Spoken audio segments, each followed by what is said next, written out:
So Kassadin even weaker. It's a nerf war. Still banned once again. Early game champions being banned out by EG here, like this tactic against Cloud9. Don't want to let them get a foot up very early in the game because it's really hard to come back. Yeah. They thrive on the mid-game rotations. That's where Cloud9 really come into their own. A lot is actually getting through as well here. LeBlanc hasn't seen a ban. Both teams like to put that under. Hai has used it. I believe Pobelter did as well. And oh, yeah. Yeah, he got a win with it in week 5, so he's good to go on LeBlanc. Still waiting to see what the last ban is going to be coming out from Cloud9 as they focus down Pantheon, who's someone Snoopeh has just been all over lately. And I believe in the last few clips we have of him, they're both his double kills. So he's been playing it quite well. Yeah, that Pantheon right now is just so strong. The ganks from the jungle, pre-6 and post-6, they're just so devastating. Pretty much just all-around game-changing champion. Now, supports have actually been fighting over Morgana now because of the black spell shield.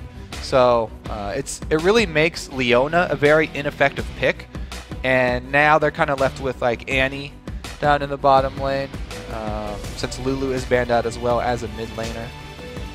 And how do you use Morgana as a support? You're not clearing waves with Tormented So Soil. you do have to be quick with your reactions because the black shields, coming from a support, they don't block a lot of spell damage because you don't have AP to boost it up, but they're great against these physical damage CC abilities like Wukong ultimates and Vi ultimates. You can completely nullify one of those giant high impact ultis with just a regular spell there from Morgana. And she's also amazing in lane because when you do land a binding, it's so easy for you to get off a lot of harass.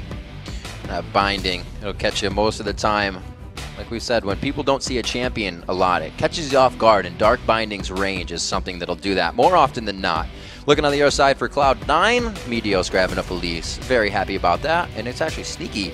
He's going to take Caitlyn. He's had a fair bit of gameplay on that, 5-0 so far throughout the split. Now, Elise is someone who can actually have effective ganks even on a Morgana lane because she can put down the ranged magic damage first and then try to follow up with a cocoon, even if the black shield does go up. But still, it is fairly tricky. I think that the big story here is that LeBlanc mid, because Pobelter, whenever EG win, a lot of the time it's Pobelter getting a good early lead and sort of taking over the game, roaming around. LeBlanc is a great champion for him to roam around on. We'll have to see what Hai wants to run into that one. Since they are the ones who banned out Lulu, you know, he's got a lot less options there. Maybe Gragas. Seeing Jinx as well, a little bit more, but still not as safe as they would like to be with that pick. They're going to see what they can do with that onto Yellowpete. Like you said, EG focuses the power in their solo lanes quite a bit, so it looks like they're leaving that up for InnoX on the last pick. You see a Thresh Shyvana coming in. Pretty standard here from Cloud9. They're getting what they want. Man, Balls has had a lot of very good games on Shyvana, so that's a pretty good pickup for them. And with Renekton being banned out, he's feeling really good about that top lane situation. So I think Cloud9 are very happy with the way this pick ban is going. Maybe down bottom, they'll just be trying to shove lanes and just have to watch out for those bindings to hit. Yeah, Cloud9 has to be happy. EG allowed LemonNation to get his 7-1 Thresh. He's played it 8 times. They're getting pretty much top-tier champions. EG kind of, I think they're coming in this with disregard, not disregard, but just picking what they wanted without really looking at Cloud9 here.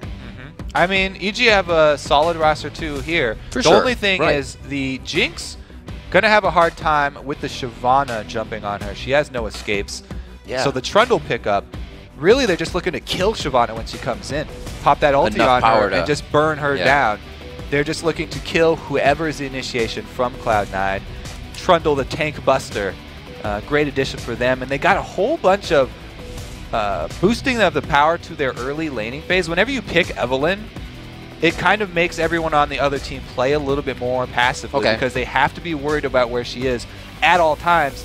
The only times when you get to see her are when she is ganking already, so you know she's already in a different lane, or she does reveal herself when she's attacking, you know, jungle camps. So if you can get vision down in the camps of the enemy, then you can see where she is, and that's something that Meteos has always done a very good job of, especially when he's on a strong early game jungler like Elise.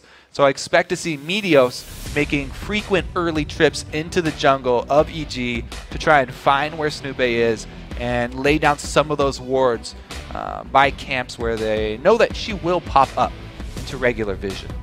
So they go eye for an eye and kill power here in the mid lane. Kha'Zix is going to be picked up for Hai. This will be his, I believe, third play going on to that. 100% so far for himself. Cloud9 has one heck of a team to get into a brawl right now. EG is just really going to be looking for that fast in and out. Hopefully Yellowpete can be protected because these fights are going to be pretty scary. Yeah. That's definitely a story when you do have Jinx. I mean, he's got a black shield, so that's going to be good for shielding anybody from the cocoons and from the thresh hooks. Yeah. So hopefully they won't have to have people getting picked off a lot there. But, man, I really do think that the mid lane in this game is going to determine a lot. Because if Hai on Kha'Zix can get support from Meteos and get control of the mid lane, then it will free up Meteos to invade the jungle, and they can nullify Snoopeh's jungle. However, if EG are the ones who get control of mid lane, the exact opposite is going to happen. And Evelyn is going to be running wild all over the lane. A lot of high risk, high reward in that mid lane as the teams load into the game. Let's check your predictions for this matchup. According to LOLesports.com, 80% of you think that Cloud9 is going to take the first win of Super Week. Very confident there. A little bit less than usual. We aren't getting those 90% anymore because they have dropped a few games this split. I mean, it's very, very hard to repeat something like 25-3. Yeah, just a little bit. I mean, the expectations were very, very high for them. There's a lot of consistency there, and the whole split as well. In the back of my mind, I'm like, how do they keep doing this without, you know, getting any flaws, or nobody's really figuring anything to put them back or even giving them a bad game unless it happens from the first second? How do they keep doing it if they're just winning? Usually you need to lose to build on things, but they were just like, nope, it works. We'll pick these champions and keep it going. And that becomes one of the scariest mentalities when you just can't figure out how to beat your opponent. Cloud9 trying to be that opponent once again this split right now versus Evil Geniuses as we start off your Super Week. We are 65 games in here on day 1 of Week 8. We're about to go live on the Rift. All right, so we do get our first look at the new Spell Thieves here from Krepo on Morgana. Going to be able to get off extra gold and damage when she lands any sort of harassment in lane. She's a very, very offensive champion. I think we're going to see a lot more supports trend toward, you know, mages, ranged mages down in the bottom lane because of those buffs to Spell Thieves, further boosting Morgana's power down in the bottom lane. Bottom lane, that early level 2 is always kind of a huge factor, and then it flows into a party. And then it flows back into the mid lane with Yellowpete. We got kind of bored of seeing everybody just standing at the river, so we got to see what they do while they're at the river. Got to go to Voltron view and then back. So what we have as they move about, I forgot what I was saying right there, but we'll just lock on to Pobelter. LeBlanc last week coming in had 2 of her longest games at 52 and 51 minutes. People are figuring out how to slow down that early game assassination, that game ender. And they're figuring out how to make it go long. With LeBlanc going that long in games, it could get scary. So, as you said, in the mid lane, we'll definitely watch that as well. I think this one's going to be action-packed. Not too long there. There's a lot of offensive power in the mid lane here. And I do expect a lot of attention. Ooh, the early sweep. Yeah, LemonNation is a pretty big fan of that one. Usually when he does get that early sweeper, they go for the invade. So that's the camp wards that I'm talking about here for Evelyn. Hai has been able to use his trinket, so Meteos still has the option to invade later. He used his trinket as well during one of the river things there, so he's going to solo up his buff. Both junglers will solo, and they're aware of the starting position here for Snoopeh. So they already know that he'll be ending his route up top. Ooh, that's a ferocious jump right there. Yeah. That was close. We'll see what they can do. I'm still very interested in Krepo. First picking Morgana, not taking the Thresh away. It was completely open. LemonNation now able to get his favorite support, putting on some play damage in the bottom lane. And we got mid and bottom to really keep an eye on here. Yeah, I mean, starting with the health crystal there for LemonNation, you know, with the cost reduced, definitely viable starting ammo. See how early he rushes that upgrade for the Sight Stone, because not only is the health crystal lower cost, but also the Sight Stone is. So rushing Sight Stone is a very, very efficient build. And I think that's what he's going for here. And that's, you know, just adds on to his strategy of taking those trinket, sweeper trinkets first. he's going to get a lot of vision from rushing through to that side stone early, and he won't need his warding trinket. It's a good thing for Cloud9. They usually don't ward too much in the bottom lane, but when they can and they get ahead, they definitely take over the whole entire map. So Snoopeh, this is a very dangerous thing to face check. They see the ping from Snoopeh. He was expecting Meteos to be there. You can't face check a bush that you think Elise is going to be in as Evelyn. LemonNation getting some good damage on. Doesn't look like they'll have enough to finish him off just yet. Don't see the jungler aggression in the top side of the map. We'll just see LemonNation taking a bit here in the bottom lane. Snoopeh is going to do a little counter jungling here too. And the wave happens to be pushed up at the turret though. Evelyn not going to be able to get off any ganks at the mid right now. We'll have to see if Meteos decides to go for something on that mid lane as Pobelter is extended. And something, again, we mentioned this last week for Krepo. He's actually, well, we got a pause coming in here. He's running 17.5% cooldown reduction on his Morgana, more Dark Bindings, more Tormented Soil, and that really just keeps the other team having to dodge in that bottom lane. And he's going to be happy with that. Right now they took a little bit of damage, so he wants to be able to dish it back out. The more you throw, the more you hit there for Krepo. He's looking for quantity. Sometimes. For bindings. Not everything hits the goal. That's for sure. So coming into this, both teams haven't gained too much of an edge. I should say neither team has gained too much of an edge coming into the game. Figuring out what we have here before we get yourself set back up. We have a long day of games, 16 games on our end of the world as 16 just happened in Europe. And Super Week was quite crazy. Teams like Alliance going 4-0 with going 0-4 in their first Super Week. We'll see what EG can do here on this side of the pond. Yeah, I'm very interested to see what type of Evelyn build we see from Snoopeh because people have been just diverging all over the place with their Evelyn builds. Some still staying AP. A lot of people going for Blade of the Ruin King even on her and then building tank. Yeah. Some just straight tank. Very effective all-around builds. In Korea, there was one guy at the very high top of the solo queue ladder which is building straight tank and lots of cooldown reduction so you can keep spamming the Q. As you know, the playstyle for Evelyn is just spam that as quickly as possible. Tank Eve was so long ago. And then you're like, oh, we'll kill her right now. Wait a minute, she's not dying yet. And then it gets bad. That's when all the names starts coming out. But right now we're actually just waiting on a monitor issue with Balls. His monitor turned off. It went black, frog and please. So we're just waiting for him to get that set back up. They're going to get that situated. The mid laner of Gambit, obviously, but having some effects here. Absolutely. So with this, our first game of Super Week, we're going to figure out who gains the momentum. Will it be Evil Geniuses? Will it be Cloud9? Cloud9 definitely expected to do well here in the Super Week. People are wondering, will EG be able to bring up the score that everybody thought they would have coming over here into North America? Still getting aggressive in the jungle, but also getting aggressive in the bottom lane. Krepo just takes that one, knowing they aren't too much of a bad position, and they trade back. Binding hit. There we go. Very, very close. Snoopeh's going to come around backside here. He's kind of sensing Meteos will be somewhere in the wing, and he's going to be sensing right. He just ran into Meteos in the jungle, so they should be aware that Meteos is on this side of the map. That should definitely be communicated to the bottom lane here. Meteos has been able to sneak into the bush. As we can see, Krepo playing pretty far back here, and he's fairly low on mana. Uh-oh. Yellowpete close. There it is. He gets it off. Very nice. They try to get the Q off. Yeah. That's what I'm talking about. Elise can get that magic damage off to burn through the shield, then following up with the cocoon, so he's able to get the flash down. Successful gank. Summoner cooldown not available any longer, and they trade it back since LemonNation had been on the receiving end of that harassment before, having to burn his own flash. So quite interesting. Usually we see Meteos in that top lane helping out Balls a little bit versus InnoX, but right now they deliver that to the bottom lane. They get a flash out of it, so we may see Meteos coming back in just a few minutes. Yellowpete going to farm up the lane. We're 36-36 in that lane. Really, it's Pobelter versus Hai right now, 37-19 in CS. Yep, Kha'Zix not able to get a handle in that lane. No help from jungle either, so Pobelter gonna have a pretty strong run here. As we said, any early leads from him have translated. Wow, Snoopeh's so deep right here. This is so ridiculously dangerous. This is really different from Snoopeh as well. Yeah, counter jungling, especially as Evelyn there. Even with that ward, if Elise shows up, she's got Repel, very long-range gap closer, could get right onto him. But he was able to get in and get out successfully. 600 gold up, doing a very nice job. The whole team is really utilizing camps, trying to get in the face of Cloud9 right now and somewhat winning the lanes, at least in mid. I also want to call out the dual pink wards mid for Hai here.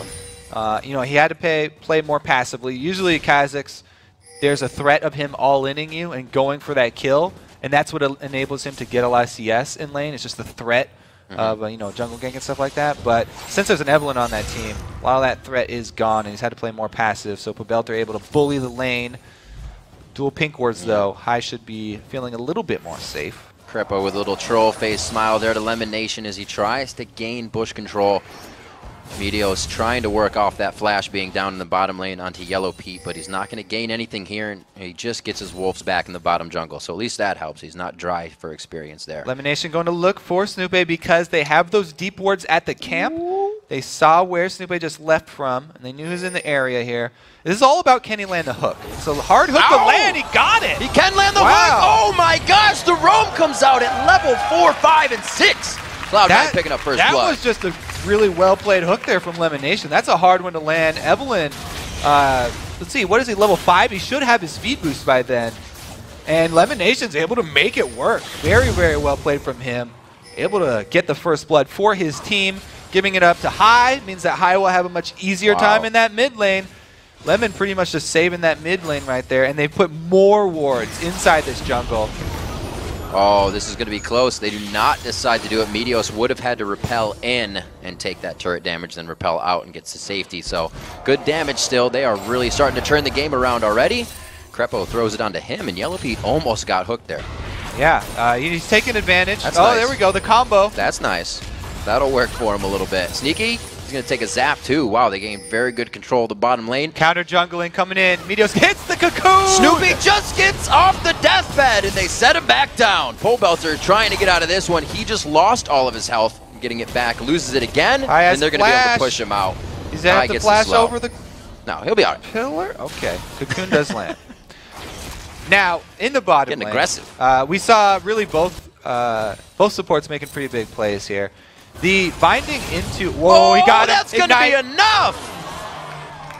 Wow. So that's the all-in aggressive potential that I was talking about for Kha'Zix that usually allows him to get CS in lane. Didn't even have and the reason you can't really do that before is because Evelynn always has that threat of being there. But since they just killed Evelynn, Hai goes super aggro, catches Pobelter off guard, switches up his play style.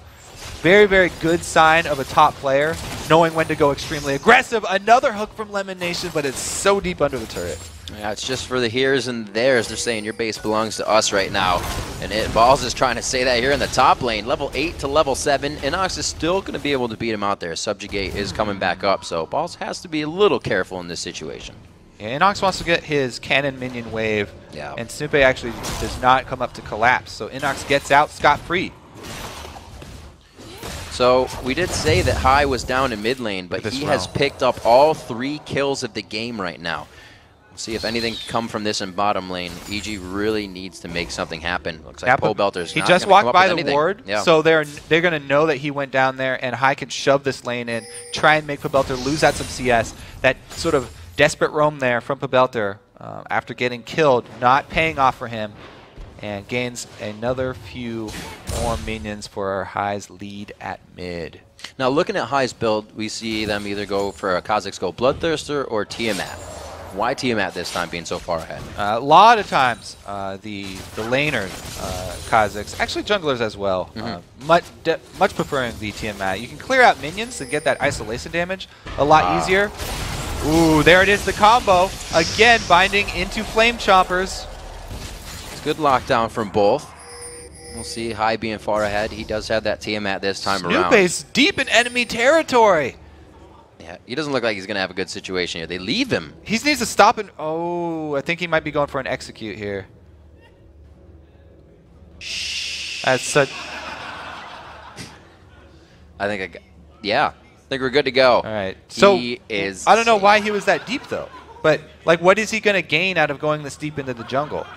He's constantly been looking for counter jungling, but now he's got himself trapped and he's wasted time. He's gonna get himself back out too. The jungle is cleared though, so this while it was a good escape, he's still down because of this. And Meteos gained 2 more camps during that time. these pink wards are really paying off for Cloud9. Both of them from the mid lane are still standing there. That's all right. He's just got a blue buff. He's got to walk it off. I don't know. Snoopeh's still back there. We need a time. How much time has Snoopeh spent on the other side of the jungle?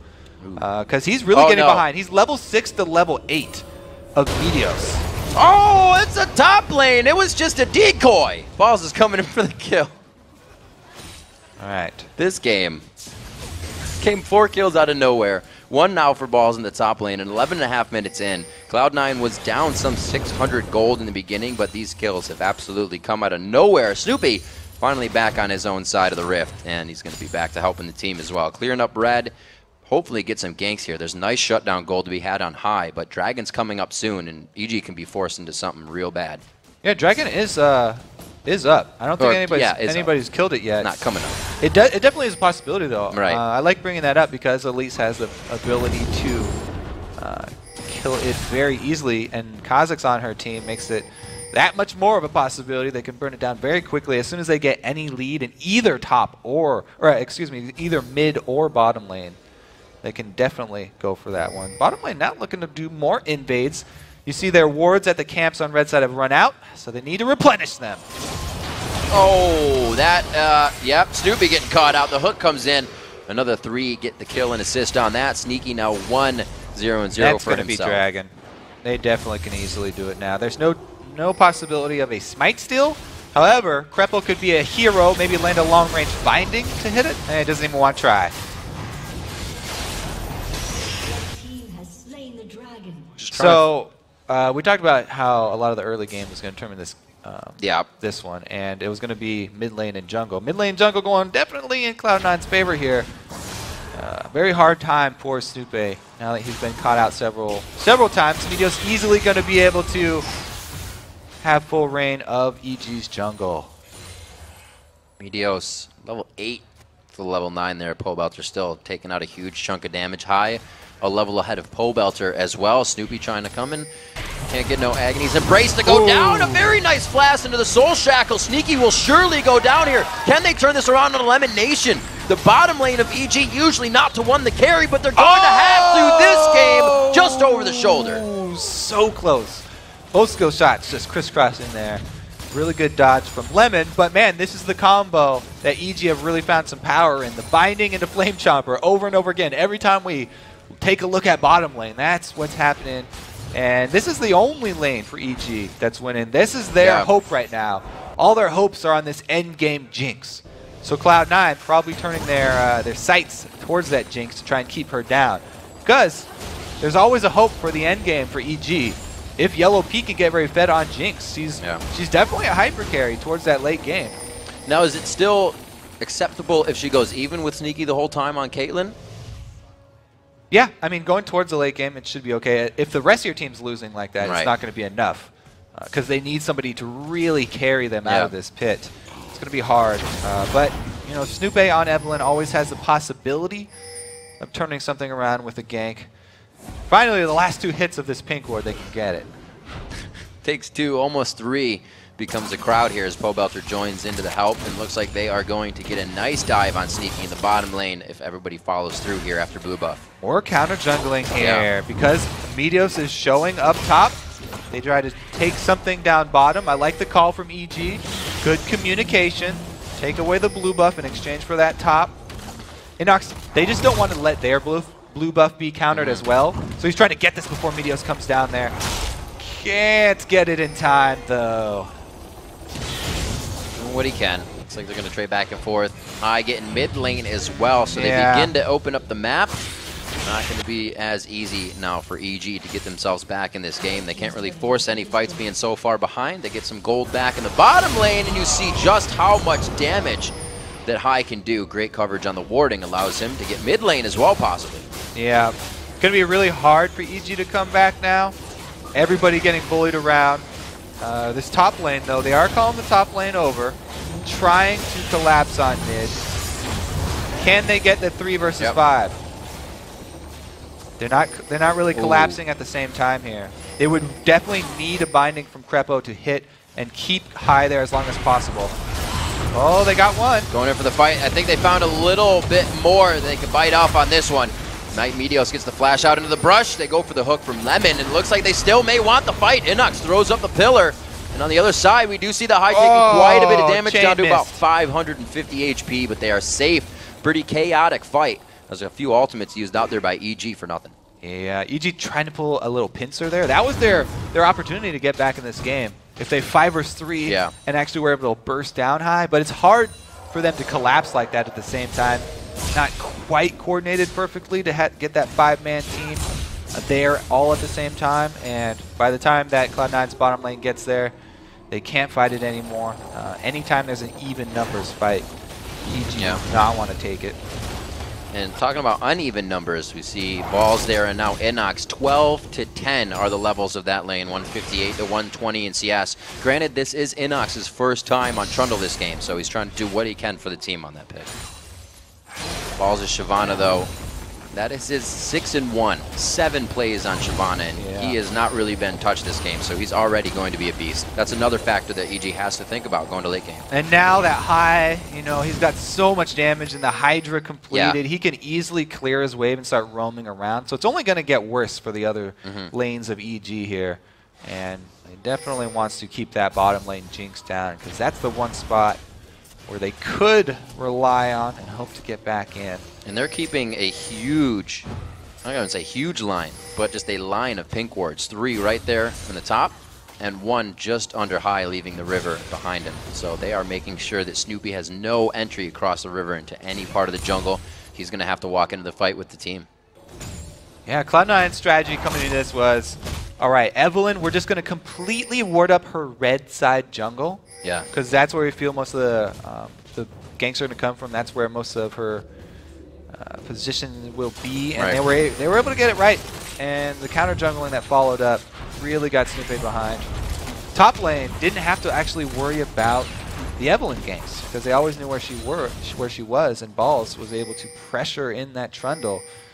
Now he's, you know, a full completed Blade of the Ruined King up. Blade of the Ruined King completed so much stronger than just the Cutlass. So it's actually a pretty big power spike for him. See where they can go. Just trading a few zaps and wards back and forth, trying to gain control of the pinks now. It's not even like they want to use regular wards this game. It's just pinks for whoever can throw them down. What is that creepy noise? It is quite creepy though. Meteos going in, volatile spider, creepy as well. Hooks, creepy from the dead guy, and it looks like they're gonna get the play in. Yellowpete gets himself out, but isn't enough. No way! Hai hopscotches over the mid lane wall, and he gets himself a kill. Pobelter answers back with a bit of front end explosion from LeBlanc. It's all onto InnoX now. He is not tanky enough, even with Subjugate on. He goes down as well, and everybody's getting a piece on Cloud9. Yeah, Cloud9, they just pretty much put on a clinic on how to play against Eve. Really doing a good job, everybody controlling the vision. And this is the hook onto the highest priority target. Yeah. Shyvana tries to jump in, but they only have so many answers. You bind Morgana, Kha'Zix going to be able to jump in there too and finish him off. That is such a ridiculous fight. Hai and Meteos were instantly on the person in the back, the last person on the back line before anybody knew about it. At least Kha'Zix coming up very big for Cloud9 here, especially in the position they've put themselves. 4-0-1 Snoopeh going for a Hai. gank, really low life though. Oh dear. LemonNation wanted to back for a second. He said, quick, take it, and Sneaky did. Yeah, I mean, if Sneaky had taken that lantern, they might have been even able to kill Snoopeh there, so very dangerous for him. Definitely would have been a whoopsie. Deathfire Grasp now out for Pobelter. We're 20 minutes in. We saw him did make a little bit of an impact in that last fight. Maybe they can find some picks. They are not wanting the full team fights right now. Those are looking good. We got 33,000 to 26,000. The lane's not really waving it, or mid lane rather, in favor of Hai and CS, but he has had so much in kills, it doesn't even matter anymore. Yeah. EG definitely, they have to find some sort of pick here with Krepo, and then have Pobelter in the area so that they can combo a kill. But man, Hai with the Hex Drinker as well, has the shield, so even if he gets caught, hard to finish him. Very, very tough here for EG, but they get some global gold back. If EG can get some good wards down, get a little bit of out-rotating on Cloud9, they can definitely put Yellowpete to work on Jinx and get those towers down. They don't have too much power besides Jinx and Trundle to really get those turrets down. but if they can get to it, it'll be great for them. 7-2 objectives may need to be the focus for them with kills not going in their favor. And we see it's going to be Hai in the bottom lane, starting the split push now. Tiamat, or Hydra rather, coming into effect. Yeah, they can actually have everybody. Any person could split push here for Cloud9. They have balls going up top too. He definitely can handle himself versus InnoX. So the 1-3-1 for Cloud9. They can farm all lanes like this, but really they're looking to collapse into the jungle and find Snoopeh again. They've kept Snoopeh down so well. He's a very easy target if they ever do find him out. Sneaky, making sure he gets the ace in the hole onto Pobelter. Kind of talked about that last week. It's almost the obligatory ace in the hole. If she's in range, you got to shoot her. See everybody warding up. Pobelter home guards on, tries to get back to this bottom turret. Seems like it's going to be the next point of defense for Evil Geniuses. They would really love to get a few kills on this. They have some gold to play with if they get a kill onto Hai, but it needs to go to the right person. So Shyvana actually rotating down to join this team. They want to make it a 5-on-5. Snoopeh's behind the enemy here. Snoopeh coming in to get that 4-man ult. He got sneaky. Soon as the black shield goes down, they punish the rest of the team without being able to save him. Keep going into the fight, and they're still going to get kills. Hai coming up with 2 actually on that one, the double kill, but they're being forced out now. The flash over the walls. InnoX is focusing very hard and tunneling onto Hai. Pobelter wants the rest of that kill, but it looks like the team calls each other back. They're going to start organizing. Yeah, InnoX making a big play there. He got there before Balls. Balls staying in the mid lane, and EG is able to cut him off. That's a huge win for EG, getting a first step back into this game.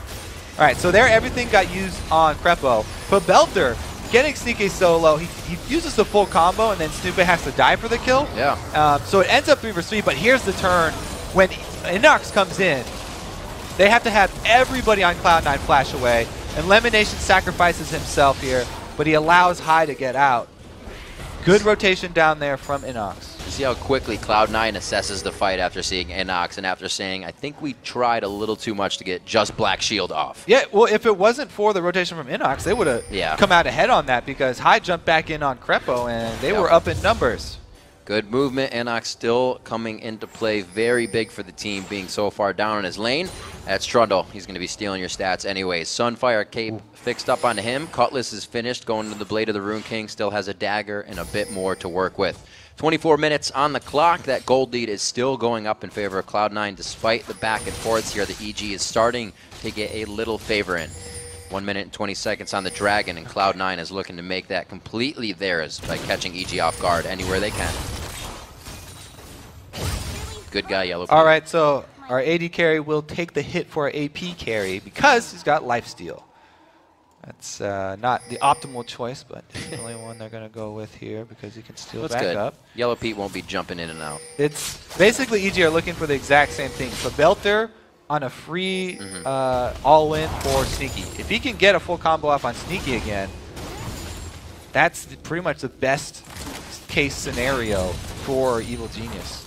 Becomes easier this time. Sneaky does not have a barrier to use. He does have flash, so that may come in handy just a little bit. All right, yeah, Cloud9 force the fight here. EG have an opportunity. They can make use of a nice Eve ultimate.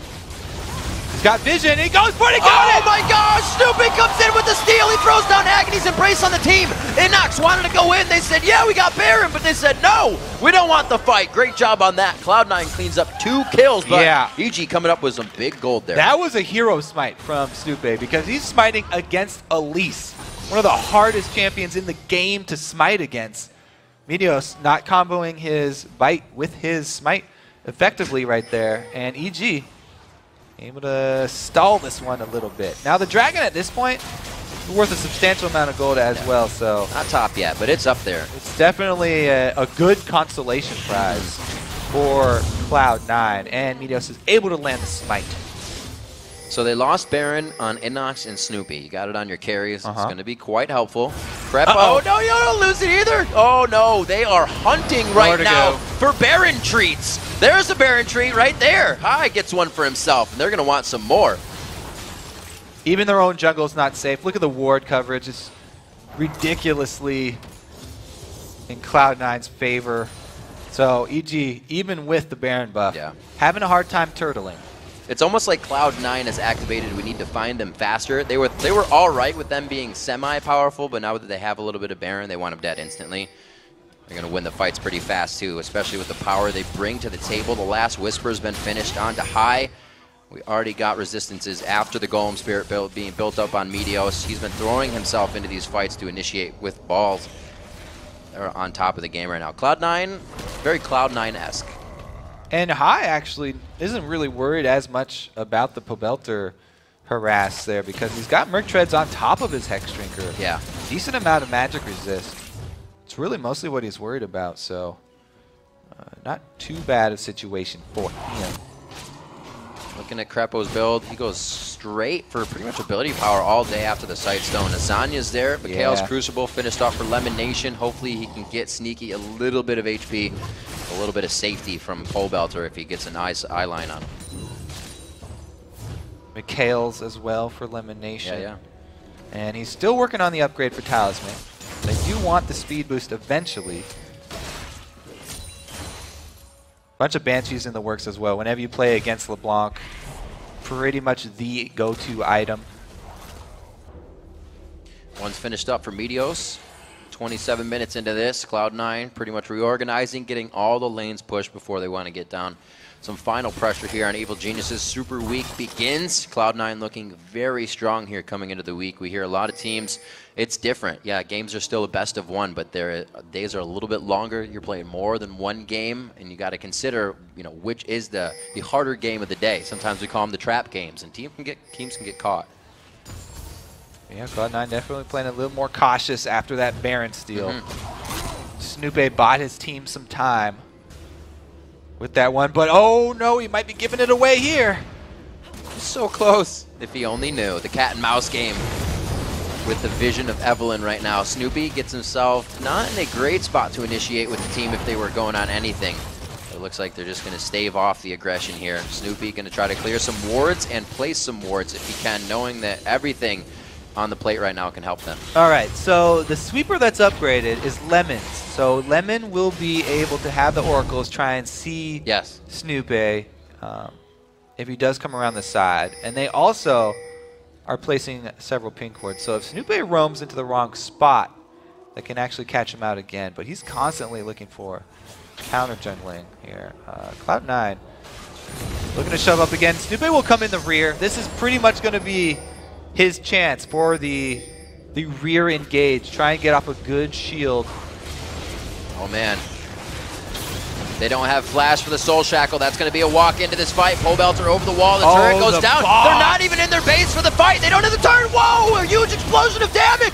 Cloud9 is shredding right now, but so is everybody that tried to get to the back line of Cloud9. Evil Geniuses only has Pobelter left, and C9 mitigating that damage by just microing each other in and out. Ace Evil Geniuses and take the inhibitor, possibly the game here. Yeah, this is definitely going to be the game for Cloud9, and they deserve it. Very well played against Evelyn, keeping her under check the entire game. What an amazing game. Hai and Meteos. LemonNation pulling out the level 4, 5, and 6 roam to get a kill onto Snoopeh. Then again after they had EG's number from the beginning of the game, Cloud9 gets the first win of Super Week. All right, yeah, that last engage, man, the box from LemonNation. They tried to come in the back door to pincer Cloud9 against their turret, but LemonNation just put up the box right in front, and they had nowhere to come in. Hai was able to jump out of all the damage. Very well played there, again, from Cloud9. It's a scary thing when everything that you need is also everything that's going to be the toughest part of the fight. That was actually it. I said they were fighting outside the base, but that little choke point would have been perfect for a Soul Shackle. Then everybody running around. It would have been perfect for Agni's Embrace to hit everybody, but it just didn't happen. It was a little too late by that time for them to really come back. Man, we have to say, though, the early game there from Cloud9 was fairly impressive.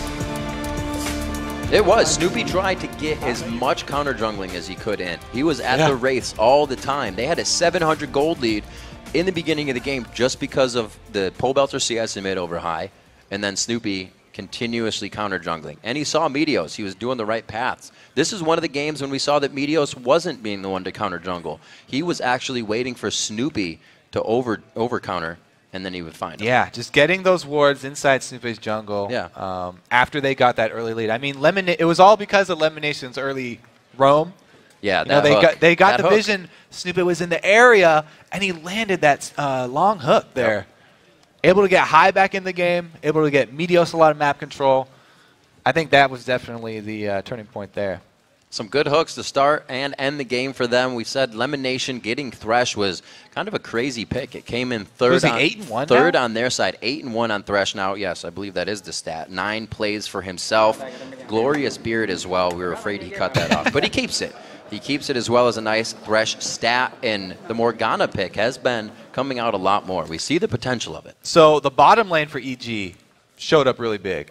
They were able to pull off that combo, binding into Flame Chompers over and over again, and they actually held their own for a long time. Yeah, they did. It's a tough fought game. We usually look at EG's bottom lane to be the one that kind of falters a little bit, but they're the ones starting to come up. So if towards the end of this split, Pobelter and InnoX go back to carry form consistently, they're going to be a team to be reckoned with. It's going to be pretty good. We've got to take a quick break right now. When we come back, Freak will discuss the last win with Hai and Meteos. Then